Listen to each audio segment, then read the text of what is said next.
नमस्कार, आपका शहर आपकी खबर देख रहे हैं। मैं हूं आप सबके साथ अनूप। कांग्रेस सहित कई विपक्षी पार्टियां चीफ जस्टिस दीपक मिश्रा के खिलाफ महाभियोग लाने की तैयारी में है। एनसीपी नेता डीपी त्रिपाठी ने कहा कि सुप्रीम कोर्ट के चीफ जस्टिस दीपक मिश्रा के खिलाफ महाभियोग मसौदा प्रस्ताव पर कई पार्टियों ने दस्तखत किए हैं। इनमें एनसीपी, लेफ्ट, टीएमसी और कांग्रेस पार्टी शामिल है। जस्टिस मिश्रा ने 27 अगस्त 2017 को पूर्व मुख्य न्यायाधीश जेएस खेर के रिटायरमेंट के बाद भारत के 45वें मुख्य न्यायाधीश के रूप में उन्होंने शपथ ली थी। उनका कार्यकाल 2 अक्टूबर 2018 को खत्म हो रहा है।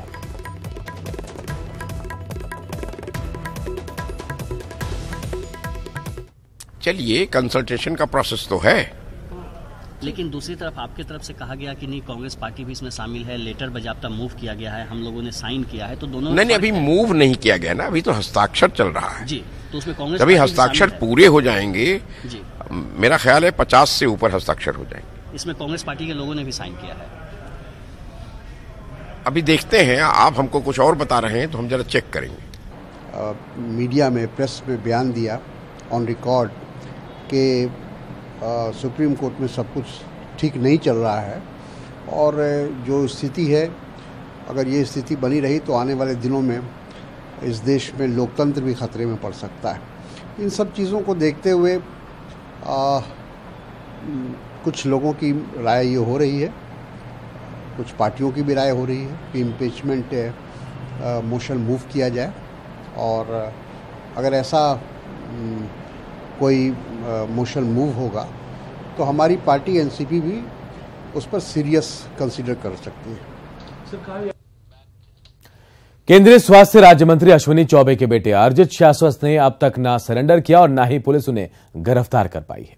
अर्जित की अग्रिम जमानत याचिका पर सुनवाई के दौरान कोर्ट ने भागलपुर पुलिस से केस डायरी की मांग की है और साथ ही 3 दिनों में सीडी पेश करने को कहा है।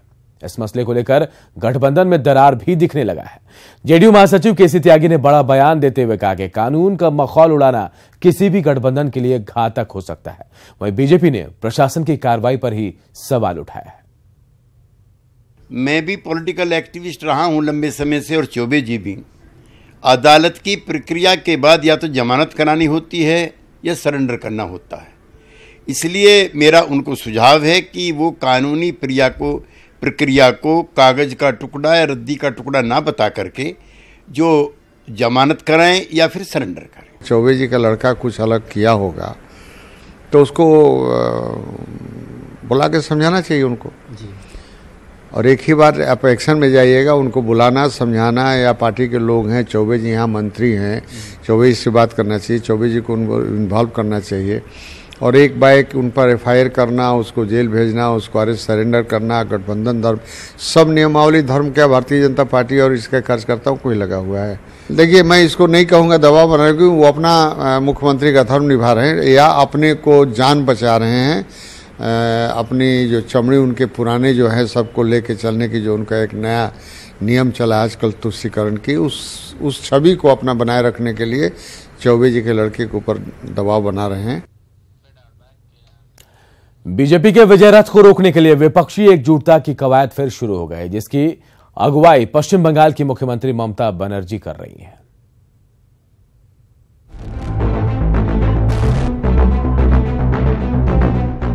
मिशन 2019 को कामयाब बनाने के लिए पश्चिम बंगाल की मुख्यमंत्री ममता बनर्जी तीसरे मोर्चे को आकार देने में जुट गई हैं। इस सिलसिले में वो क्षेत्रीय दलों के अलग नेताओं से ताबड़तोड़ मुलाकात कर रही हैं। शिवसेना के संजय राउत से मुलाकात की, एनसीसी चीफ शरद पवार, प्रफुल्ल पटेल से मुलाकात की, लालू की पार्टी आरजेडी की नेता मीसा भारती से मिली, वो तेलुगु देशम पार्टी के वाईएस चौधरी से मिली, टीआरएस के कविता राव से बात की, डीएमके पार्टी की नेता कनिमोझी से मिली, समाजवादी पार्टी के राम गोपाल यादव के साथ चर्चा की, बीजेडी के अनुभव मोहंती से मशवरा किया और स्वराज अभियान के नेता प्रशांत भूषण से भी मिली। ममता बनर्जी एक ही दिन में करीब करीब देश की सभी गैर बीजेपी रीजनल पार्टियों को एकजुट करने की कोशिश में लगी हुई हैं। इन सभी पार्टियों को एक साथ लाने के लिए ममता के फेडरल फ्रंट का फॉर्मूला क्या है, ये जान लीजिए। We want to work together. हम नहीं चाहता है कि कोई आइसोलेट रहे, सब एक साथ में काम करना चाहिए। आई थिंक दैट जिधर में जो स्ट्रॉन्ग है उसको ही करना देना चाहिए। अगर यूपी में मायावती जी अखिलेश स्ट्रॉन्ग है, they should work together, they should work, we should help them. Suppose Tamil Nadu DMK, let them help, we have to help them। like this there are some other states also, TDP, let them, we have to help them। Gujarat चुनाव के फौरन बाद ममता बनर्जी ने संकेत दिए थे कि वो राहुल के नेतृत्व वाली कांग्रेस के अधीन नहीं रहना चाहती हैं।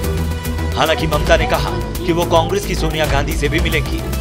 इसी बीच NC चीफ फारूक अब्दुल्ला ने कहा, शुरुआत है, कितना होगा वो तो वक्त बताएगा, मगर एटलीस्ट वो कोशिश तो कर रही है कि एक अच्छा फ्रंट बने, जो whether it come into opposition और दे विन, एक स्ट्रांग, अगर हम लोग ऑपोजिशन में होंगे तो एक स्ट्रांग ऑपोजिशन होगी। ममता के फेडरल फ्रंट पर बीजेपी और उसकी सहयोगी पार्टियों का क्या कहना है, इसे भी सुन लीजिए। भी होता है, अभी होने दीजिए। गोलबंद में जलेबी भी बनती है, जलेबी की तरह कंफ्यूजन भी होता है।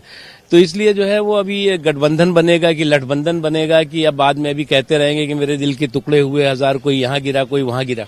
विपक्षी एकता की एक बार फिर कवायद शुरू हुई है, लेकिन उसमें इतने अंतर्विरोध हैं कि उनको पाटना और उनसे पार पाना ममता बनर्जी के बस की नहीं है। बता दें कि सोनिया गांधी ने हाल ही में विपक्षी नेताओं के लिए डिनर का आयोजन किया था, जिसमें ममता खुद न आकर अपने नुमाइंदे को भेजा था। अब सवाल है कि क्या ममता क्षेत्रीय दलों के साथ लेकर एनडीए के साथ यूपीए को भी टक्कर देने की फिराक में है, क्योंकि वो सोनिया गांधी का हालचाल तो जानना चाहती है, लेकिन राहुल से मिलना नहीं चाहती। Bureau report, news 18 network. खुद पर पड़े तो खुदा ना करे, कुछ यही हाल है कांग्रेस का, जिसने कर्नाटक चुनाव के डेट लीक मामले पर बीजेपी को घेरने के लिए चौतरफा हमला बोल दिया, लेकिन खुद के ट्वीट पर बगले झांकती नजर आ रही है। पार्टी इलेक्शन कमीशन को डिक्टेट कर रही है डेट कौन से होना चाहिए। कांग्रेस बीजेपी को कोस रही है, चुनाव की तारीख के लिए ताने मार रही है। आखिर क्यों, ये हम आपको बताएंगे, लेकिन उससे पहले आप कर्नाटक की विधानसभा चुनाव की तारीख जान लीजिए। Now your issue comes, date of poll is 12th May। Karnataka में 12 मई को चुनाव होने हैं, जबकि 15 मई को वोटों की गिनती होगी। अब बात कांग्रेस के हो हल्ले और इलेक्शन कमीशन की नाराजगी की। दरअसल चुनाव आयोग के इस ऐलान से करीब 20 मिनट पहले ही ट्विटर पर कर्नाटक चुनाव का डेट लीक हो गया, और वो ट्वीट किसी और ने नहीं बल्कि बीजेपी के आईटी सेल के चीफ अमित मालवीय ने किया था। जी हां, यही है वो ट्वीट। देखिए, इस ट्वीट पर आज की ही तारीख है, जबकि ट्वीट का वक्त है 11:08। इस ट्वीट के बाद सुनिए कांग्रेस की तरफ से क्या बयान आया। ऐसा कभी भी किसी पार्टी को तारीख, डेट, टाइम मालूम नहीं था, ये पहली बार हुआ है, ये गलत है, ऐसा नहीं होना चाहिए। कांग्रेस की नाराजगी लाजमी है, क्योंकि बीजेपी की ओर से ट्विटर पर डेट लीक की गई, इसलिए कांग्रेस ने हंगामा मचाया और बीजेपी बैकफुट पर आ गई।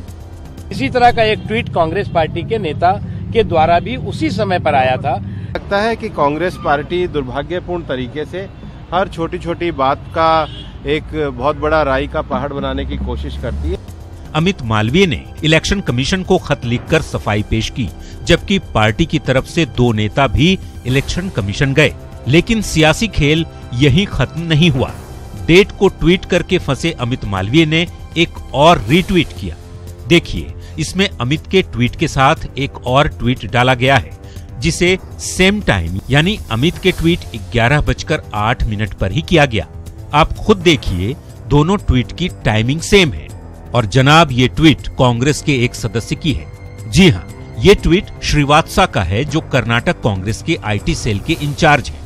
आप खुद देखिए।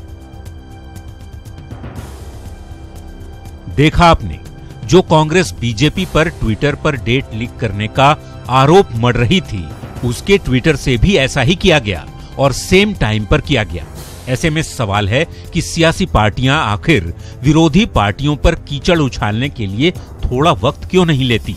दूसरी पार्टियों के दाग देखने से पहले अपना दामन क्यों नहीं देखती? Bureau report, news 18 network. Britain की संसद में कैम्ब्रिज एनालिटिका के एक कर्मचारी ने खुलासा किया कि भारत में उसने काफी काम किया, इसमें कांग्रेस भी उसकी क्लाइंट थी। इसके बाद अब फिर केंद्रीय मंत्री रविशंकर प्रसाद ने कांग्रेस पर हमला बोलते हुए कहा कि कांग्रेस को मामले में देश से माफी मांगनी चाहिए, जबकि कांग्रेस इस मामले में बीजेपी पर ही आरोप लगा रही है। ऐसे कंपनी के साथ रिश्ता बनाई थी जो वोटरों को अवांछनीय माध्यम से प्रभावित करती है। हम अपेक्षा करेंगे कांग्रेस पार्टी आज देश से माफी मांगेगी। कांग्रेस पार्टी ने देश के सामने झूठ बोला और हम राहुल गांधी से भी अपेक्षा करेंगे कि अब भटकाने की कोशिश नहीं करें। 2 दिन पहले ही कैम्ब्रिज एनालिटिका, जिसका इस्तेमाल उन्हीं के पार्टनर अवनीश राय द्वारा माना गया कि 2014 के चुनाव में कांग्रेस के खिलाफ भारतीय राष्ट्रीय कांग्रेस की सरकार को गिराने के लिए एक षड्यंत्र के तहत कैम्ब्रिज एनालिटिका इस्तेमाल किया गया। इधर मुंगेर में शॉर्ट सर्किट से लगी आग में 5 घर जलकर राख हो गए। अगलगी में लाखों की संपत्ति का नुकसान हुआ है।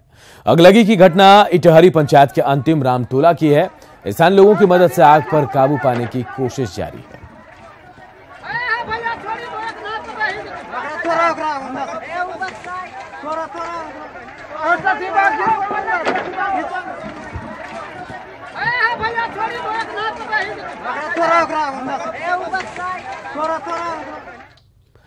आपने घूस में पैसा लेते तो बहुत देखा और सुना होगा, लेकिन पटना पुलिस बतौर रिश्वत बकरा भी लेती है। यह हम नहीं बल्कि कुछ कारोबारी कह रहे हैं, जिनका बकरा पुलिस महज मटन पार्टी उड़ाने के नाम पर पुलिस ने रख लिया था। लेकिन ऐन मौके पर न्यूज़ 18 की टीम पहुंच गई और कोतवाली पुलिस की कलई खुल गई। देखिए हमारी ये एक्सक्लूसिव रिपोर्ट। रिश्वत में बकरा लेती है पटना पुलिस।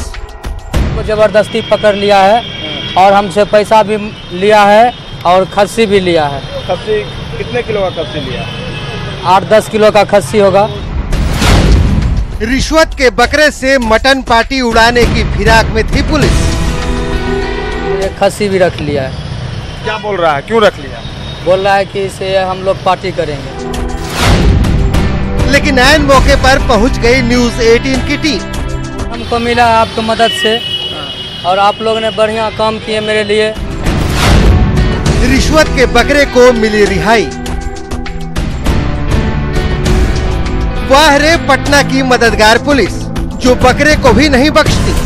ये तो शुक्र रहा न्यूज़ 18 का कि पुलिस की मटन पार्टी की प्लानिंग से पहले ही भंडाफोड़ हो गया। कि कोतवाली थाने की पुलिस घूस में खस्सी मांगती है। देखिए ये कई जो मजदूर हैं बेगूसराय से, यहाँ कहाँ से आए थे आप लोग? क्या ला रहे थे? क्या ला रहे थे उसमें? हम लोग खस्सी ला रहे थे सर। हम लोग को जबरदस्ती पकड़ लिया है और हमसे पैसा भी लिया है और खस्सी भी लिया है। अब जरा इन साहब को देखिए, रिश्वत में बकरा लेने से ये तो साफ मना कर रहे हैं, लेकिन हाथ कंगन को आरसी क्या। ये साहब 4000 का बकरा महज 500 रुपए में मांगने की बात खुद से कबूल कर रहे हैं। एक दिन बोल रहे थे कि एक बकरी 500 रुपया में दे दो। ये अभी ये 4000 का खस्सी क्यों लिया है? 500 रुपया में एक बकरी, हम बोले थे कि 500 रुपया में एक बकरी दे दो। ये गरीब आदमी है, ये अगर व्यवसाय करने के लिए चले। मैं नहीं लिया सर। चमरादर कीजिए। बोले थे कि इसे खस्सी एक ठो रखो, हम लोग पार्टी करेंगे। जब न्यूज़ 18 की टीम ने काली करतूत पर सवालों का बौछार किया तो साहब मौके से ही भाग खड़े हुए। दरअसल सोमवार को बेगूसराय से 4 छोटे कारोबारी एक पिकअप वैन बकरा लेकर पटना पहुंचे थे। कोतवाली थाने की पुलिस ने सोमवार की देर रात वाहन चेकिंग के नाम पर गाड़ी जब्त कर ली। साथ ही 28 बकरे को भी पुलिस ने जब्त कर लिया। आज दोपहर बाद पुलिस ने 28 बकरों को तो छोड़ दिया, लेकिन एक बकरे को बतौर घूस जबरन रख लिया, क्योंकि प्लानिंग मटन पार्टी उड़ाने की थी। लेकिन ऐन मौके पर इन पीड़ित कारोबारियों ने वहां से गुजर रही न्यूज़ 18 की टीम को देख लिया और कोतवाली पुलिस की कलई खुल गई। न्यूज़ 18 की पहल हुई और इनका जो खस्सी है वो वापस मिल गया। लेकिन एक बड़ा सवाल यही उठ खड़ा हुआ है कि आखिरकार पटना के जो पुलिसकर्मी हैं, थानों के पुलिसकर्मी, वो सुधारने का क्यों नहीं नाम ले रहे हैं? बताइए। गाड़ी मेरा भी पकड़ा हुआ, गाड़ी नहीं छोड़ रहा है।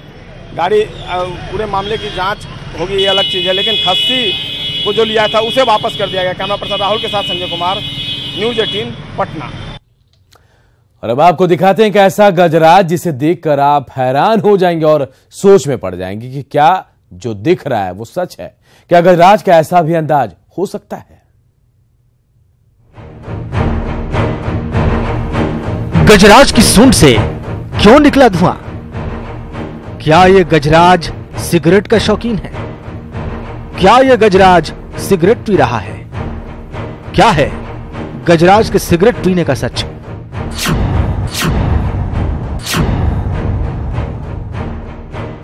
इस तस्वीर को देखकर कोई भी हैरान हो जाएगा। इस तस्वीर को देखकर कोई भी सोच में पड़ जाएगा।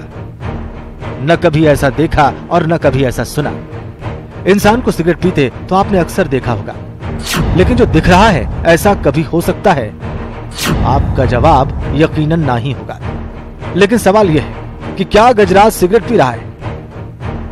जवाब दें उससे पहले गौर से देखिए गजराज और उसकी सूंड को।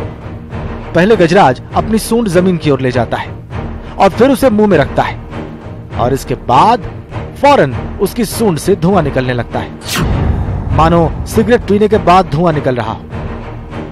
ठीक वैसे जैसे सिगरेट का कश लगाने के बाद इंसान अपने मुंह से सिगरेट का धुआं बाहर फेंकता है।